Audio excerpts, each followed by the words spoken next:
Hello there, Algebra 2 class. My name is Andy, and today I am going to teach you about i's, such as imaginary numbers or also known as complex numbers. So, today I'm just going to review a little over the i's, as I said. So,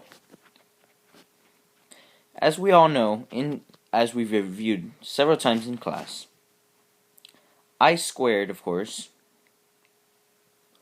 equals -1. I have a little with my tutoring teacher that I used to tutor with. He taught me a method in order to figure out how to simplify any I as much as possible.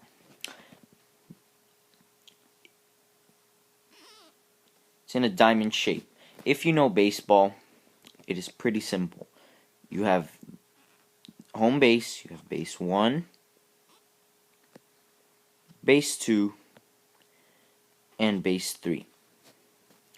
So this one would be I to the 0th power. This would be I to the 1st,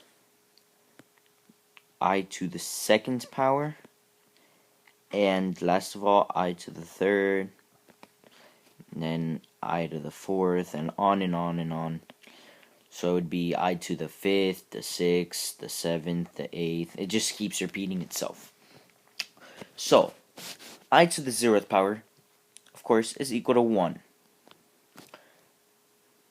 I to the 1st power is equal to I, of course, just to the 1st power. I to the 2nd power is equal to -1, and I to the 3rd power is equal to -I. So, as you do this, it keeps repeating itself over and over and over in a little circle. So, for example, if you are trying to figure out what I to, for example, the 6th power equals, you would use this as a very good diagram to show you what I to the 6th power is. So, for example, you start here. You see I to the 0 power right here. So you go I to the 1st power, the 2nd power, the 3rd power, the 4th power, so you have 4, and then you go 2 more, I to the 5th power, and I to the 6th power. And as you see here, I to the 6th power would equal -1. Such as if you are trying to figure out I to the 11th power, you would do the same thing over. So you go one time around, that's I to the 4th power. One more time around, that's I to the 8th power, and then you go I to the 9th power, the 10th power, and the 11th power, which would equal -I. Okay, so the first example we are going to go over is from our worksheet here, as we have.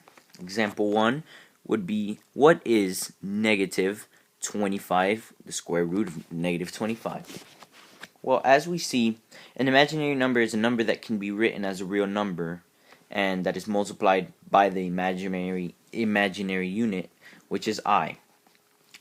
So, as we see here, it's not possible to find the square root of the negative number. So what we're doing is we're going to divide this to the square root of -1, which equals I. So -1, which equals I.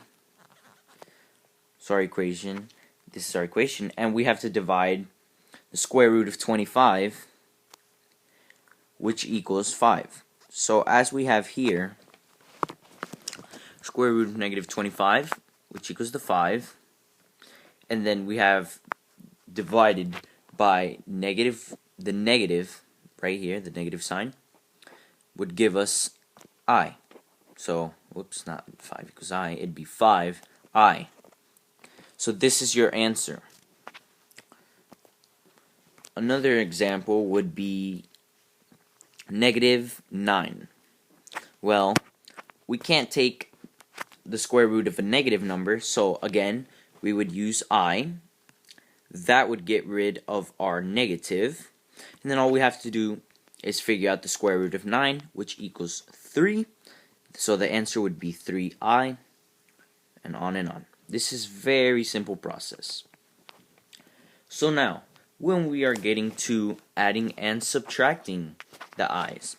For example, if we have negative 36i plus negative, for example, 49i. So what we are going to do is figure out which numbers here are, what is the square root of every number. So for example, we know that I has to be in here, and I made a quick mistake. It shouldn't be. I should just be the square root of negative 36 and negative 49. So we know that in order to get rid of that negative, we must use the I. So that gets rid of the negative on both sides.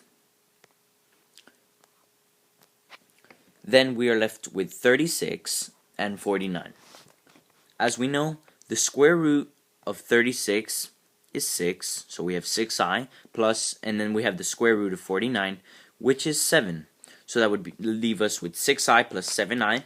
So all we do is add these two numbers together, and we have a 13i. It's as simple as this. So as you see, this is a very simple topic. It does get a little more complex as you move on, but this is a very fun and simple topic. Thank you very much, and I hope you have a great day.